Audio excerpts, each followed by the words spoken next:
Welcome to Single Moms Unfolded. I'm Kelly Vera, your host, and I'm super excited you took the time to spend with us today.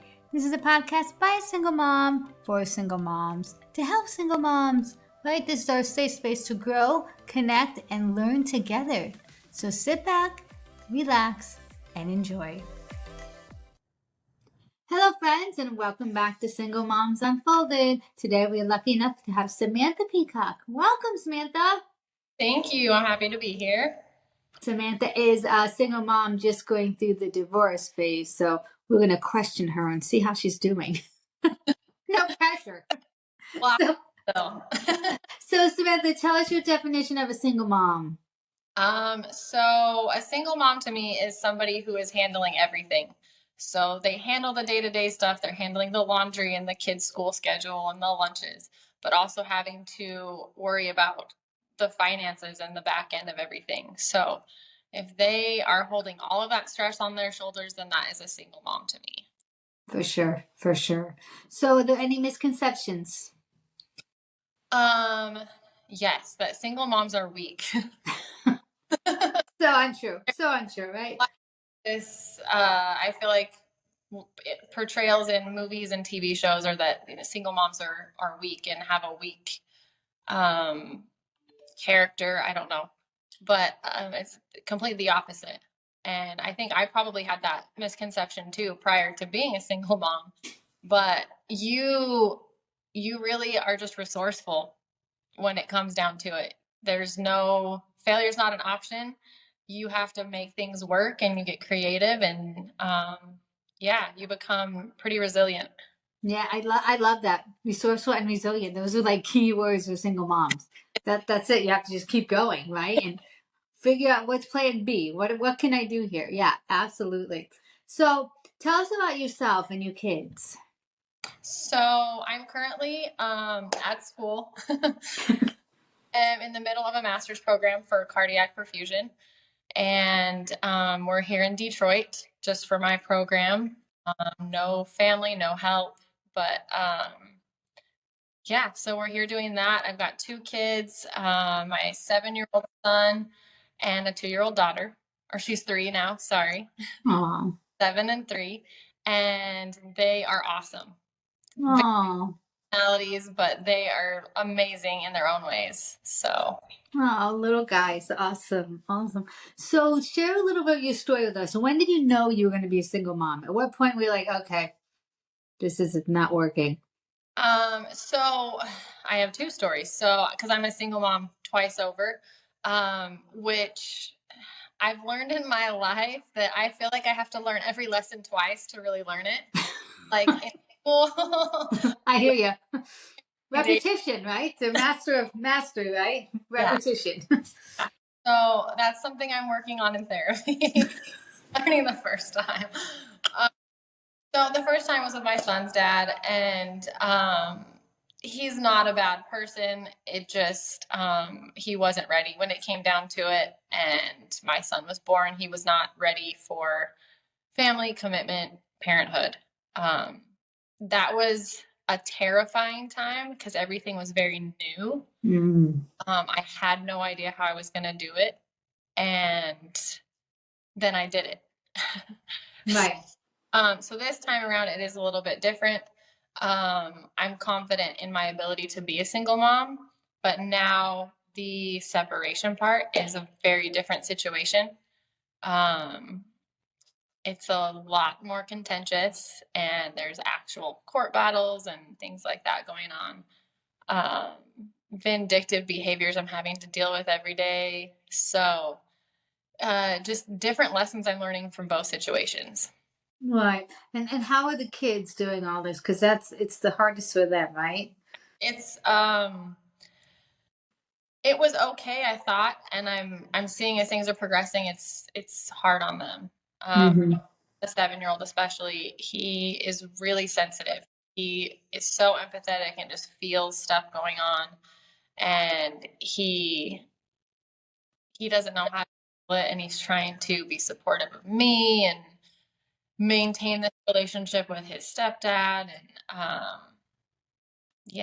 it's a whole thing I'm navigating, and I plan on getting them into therapy once everything settles. So Yeah, because he's probably grieving the loss too, the loss of, his family, he thought, and then, you know, your daughter's still little, so that might be a little easier for her story. Okay, so tell me, like, what is your biggest struggles like right now? right now, emotionally and logistically. So emotionally, I'm having to handle my last month of my didactic coursework, preparing to go out on a year of clinicals. So I've got huge finals coming up, papers, my capstone to prepare for. I have to do all this onboarding stuff for the hospitals I'll be at. Mm-hmm. And that's just like the normal stress of your master's program. And then I'm also having to tag team with my lawyer whenever I have time and deal with the, like I said, vindictive and malicious behavior I'm dealing with at home. And yeah, I had to go to a conference 2 weeks ago now, and I came home and it was just like destruction. Right.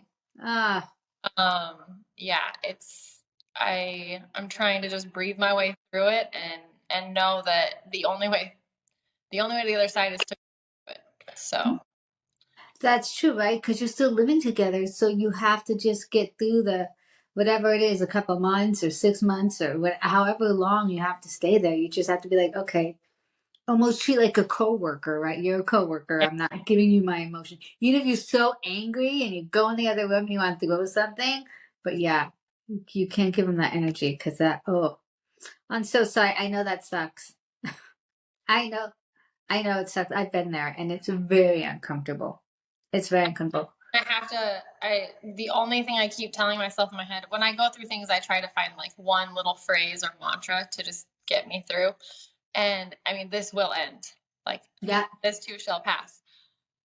No matter the outcome, whether I like it or I don't like it, like, it won't be like this. So it, that's great. it'll come to an end. Yeah, it will pass. You keep telling yourself this isn't forever. This is just temporary. Yeah, absolutely. So, if you could tell your younger self something, what would you tell your younger self? My young self, learn how to date.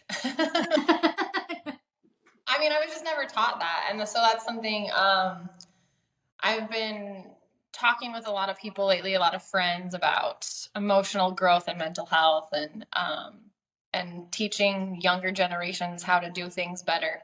And part of that is just, I don't think that we're taught how to know ourselves and know what we want from other people and set boundaries and things like that.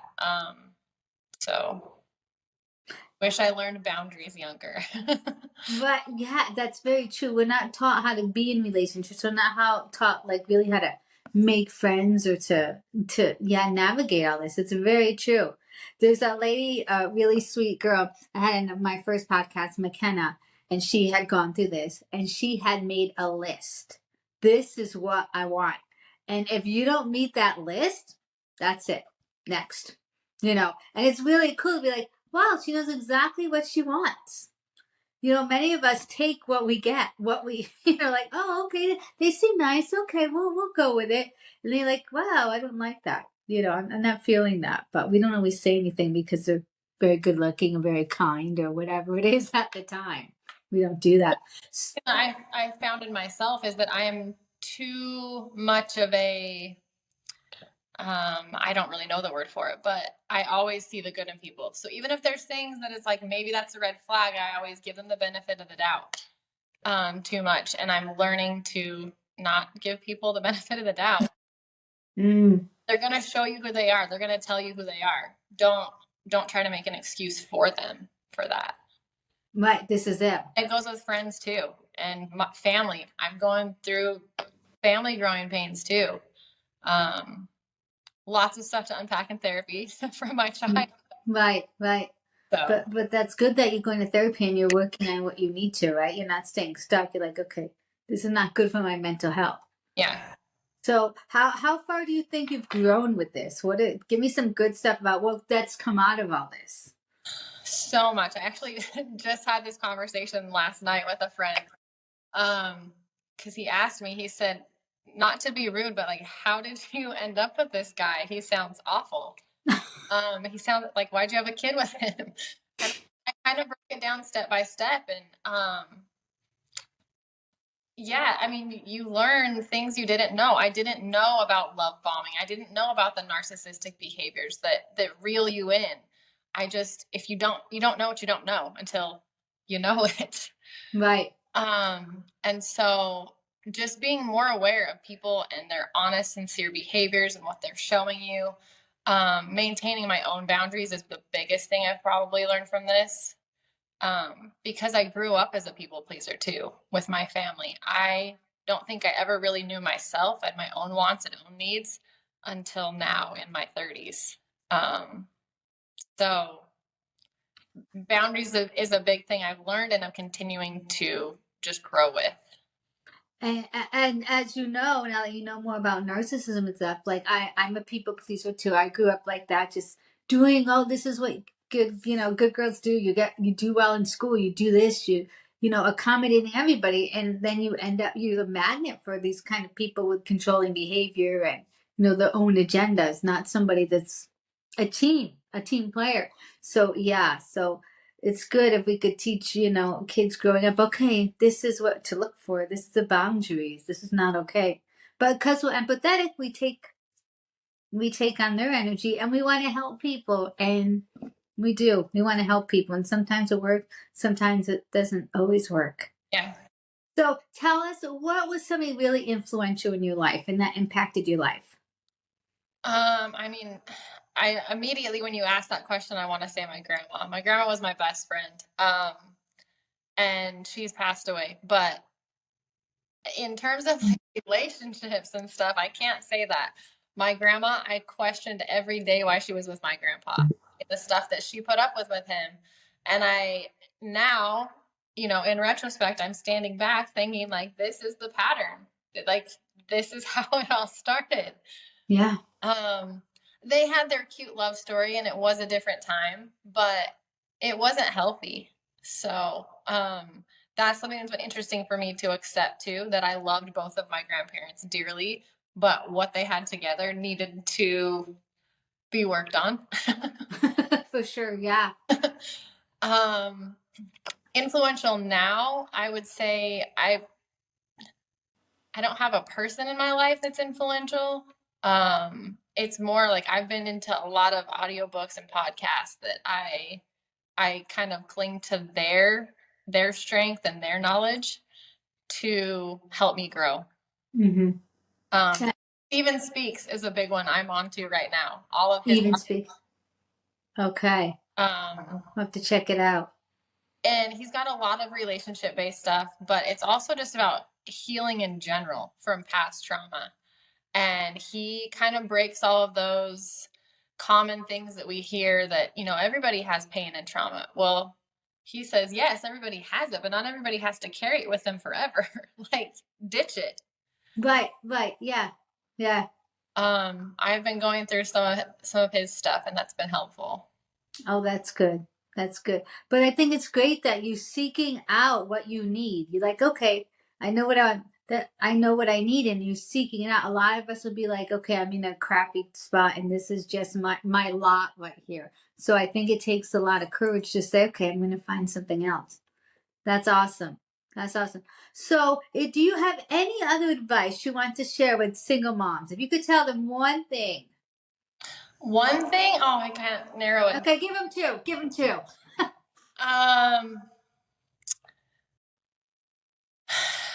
Find a way to always enjoy your kids. Like, find a cheap way to do it. For me, we do dance parties. When I feel like I'm going to lose my mind and I see the kids are losing theirs, but we don't have the time, we don't have the money to blow, just blast some music and just have a dance party. It's fun, it's cheap, you bond. It's just a good way to change the tone of things. For sure. And then always find a way to take care of yourself too. Whether that be like you're reaching towards a personal goal every day, something small, like maybe you need to follow a budget, like sit down and do your budget or work out or shave your lip. For me, it's shaving legs. Like that's a big for me. Right. Makes me feel good. I feel a little bit more just confident that day. Nobody's gonna see him. Right, but it's for you. It just, yeah, that's just something I do for me. And I think that's great that you just said something like as simple as shaving your legs, because we deny ourselves that sometimes. I don't have time for this.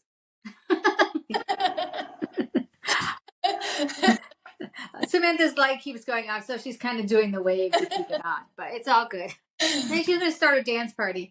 Oh, well, Samantha, thank you so much for your time and energy today. We really appreciate it. Thank you for having me. I have enjoyed being here, and I hope I can help somebody. Yes, I'm sure a lot of single moms are in your spot, and you're very uplifting, so this is really good for them to hear. Thank you so much. Thank you. Thank you so much for tuning in. We would love to stay connected. Check us out at www.myhappyplaceforlife.com. And while you're there, click on the services tab to check out our awesome coaching options. It's our mission to give single moms a shortcut to the life they want after divorce. You aren't alone and you do not have to take the long road. We can totally help. Also, don't forget to follow us on Instagram, myhappyplaceforlife. That is with the number 4. And if you want some free trainings, feel free to join our Facebook group, Happy Life 101 for Single Parents. Thank you so much for tuning in, and check back every Thursday for a new episode. Until then, remember you're smart, you're beautiful, and you got this.